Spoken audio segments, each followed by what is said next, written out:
A primeira fase de geração romântica, iniciada em 1876 e terminada em 1852, tem como foco o nacionalismo e indianismo e foi vista como a fase inicial para a busca de identidade nacional. Características. A primeira geração romântica tem como principais características nacionalismo, a figura do índio, religiosidade, emocionalismo, nacionalismo ufanista e o brasileirismo, exaltação da natureza e da liberdade. Alguns principais autores: Domingos José Gonçalves Magalhães, Antônio Gonçalves Dias e Manuel José de Araújo Porto Alegre. E aí, gente, vamos falar sobre a segunda geração romântica. Para dar início a essa geração, a gente vai destacar uma coisa. A segunda geração romântica, ela ficou conhecida como o mal do século. Teve como principal representante Álvares de Azevedo. Nessa segunda geração romântica, os poetas brasileiros se inspiravam no inglês chamado Lord Byron. Falando sobre os poetas brasileiros, vamos falar também sobre como eles eram. Esses poetas brasileiros, eles eram conhecidos como os poetas vida loucas. Por que vida louca? Gente, os poetas brasileiros achavam assim, que a única certeza da vida era a morte. Então, eles viviam da melhor maneira possível. Eles saíam para beber, para curtir a vida dos prazeres. Eles fumavam, usavam droga, bebiam e dormiam com prostitutas. Nessa geração romântica, destaca muito o sofrimento do jovem Werther, porque eles diziam que era uma geração de sofrimento, muito sofrimento mesmo. E aí, a única saída para esses jovens era a morte. E também outra coisa que é importante destacar nessa geração, os jovens, os homens dessa geração, eles não viviam até tipo 80 anos, 90 anos, como é a expectativa de vida de hoje em dia.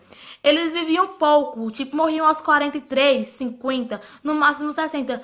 Assim, porque como eles ingeriam muita droga, ingeriam álcool, por achar que isso era o divertimento e a única coisa que iria levar aos prazeres da vida, então eles aproveitavam isso, só que isso fazia mal ao corpo, entendeu? E aí, tipo, a expectativa de vida deles diminuíam. E também vamos falar sobre a mulher nessa segunda geração. Como a mulher era descrita nessa segunda geração? A mulher, ela era vista como um ser distante, um ser inalcançável. Tipo assim, elas eram vistas como uma virgem, um anjo, uma aparição, um fantasma. Então a mulher era vista como, tipo, uma deusa.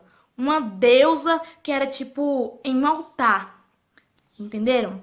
Então, vamos ressaltar sobre a segunda geração romântica para facilitar para vocês. Vamos começar aqui. O principal representante da segunda geração romântica, Álvares de Azevedo. Como ela ficou conhecida? Mal do século. Em quem os poetas brasileiros se inspiravam? Lord Byron. Qual era a única saída para o sofrimento do jovem Werther? A morte. A única certeza também era a morte. E aí, como eles viviam a vida? Eles viviam a vida de prazeres. Eles saíam à noite para beber, para usar drogas, para ser marginal, para dormir com prostitutas. E o último tópico é como a mulher era vista nessa geração? Uma deusa, um ser inalcançável, uma pessoa divina, uma virgem, um anjo, uma aparição. Espero que tenha ajudado vocês, galera, sobre a Segunda Guerra Mundial, olha, sobre a segunda geração. Valeu, gente! Estamos em pleno mar, doudos no espaço, bem coroada, dourada borboleta. Dois infinitos ali correm, cansam, como turbas de elefantes inquieta. Estamos em pleno mar, dois infinitos ali se estreitam num abraço insano. Azuis, dourados, plácidos, sublimes, qual dos dois era o céu? Falou, galerinha! E aí, galerinha, tudo feito na escola, quem tá assistindo. Então, vamos falar da terceira geração romântica, ou terceira fase do romantismo no Brasil. Ela teve um foco, digamos, principalmente a partir da década de 1870.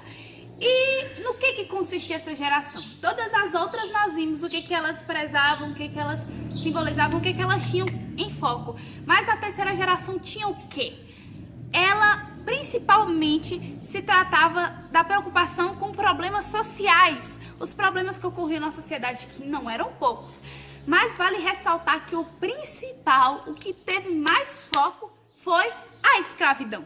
A carne mais barata do mercado é a carne negra, sabemos. Então, o que acontecia? O principal representante do romantismo aqui no Brasil era quem? Antônio Frederico de Castro Alves. Esse que escreveu muitas e muitas obras famosas, se destacou bastante, ficou conhecido até como poeta dos escravos. Por quê? Porque ele participava do movimento abolicionista. Ele estava querendo que abolisse a escravidão, estava querendo e estava lutando para isso. Então, ele escreveu O Navio Negreiro, que foi o poema que eu falei no início dessa minha parte do vídeo. Então, além de tratar dos problemas sociais, principalmente a escravidão, nessa fase, os artistas, os poetas brasileiros se inspiravam em Victor Hugo, o que lutava também lá na França, o Victor Hugo francês, lutava lá para poder proteger a sua obra Os Miseráveis, um livro muito top, que eu sei que você também gosta. Eu gosto, você também gosta? Eu acredito que sim. Então, o que acontecia? Lá na fase do romantismo, na terceira, a mulher já tinha sido alcançada. Ela já era um ser tocável, era um ser sentido, era um ser possuído não, assim, já podia ser sentido, já podia ser desfrutado. Tanto que a poesia, nesse caso, era poesia erótica, principalmente no romantismo, a que predominava era a poesia erótica, a poesia carnal, porque o poeta estava ao alcance da mulher, que nas outras gerações estava em outros estados. Então, essa geração também é conhecida como geração condoreira. Por quê? Porque o condor é o quê? O condor é uma ave que voa alto. Então, o que eles prezavam? Prezavam a liberdade, eles avistavam longe, tinham objetivos a serem almejados, a serem conquistados. E o que principalmente era a abolição da escravidão. Tanto que os poetas nessa fase retratavam muito essa questão da liberdade dos escravos. Em Navio Negreiro mesmo, Castro Alves aborda a questão do tráfico negreiro, que foi proibido, sabemos, de acordo com a Lei Eusébio de Queiroz, mas ainda assim persistia um pouquinho. E a escravidão que só foi abolida em 1888. Abolida, né? A partir da Lei Áurea. Mas é isso, um grande resumão para vocês sobre o romantismo, a terceira fase da geração romântica. E é isso. Quiserem mais, tamo aqui, tamo Beijão, falou, valeu, falou!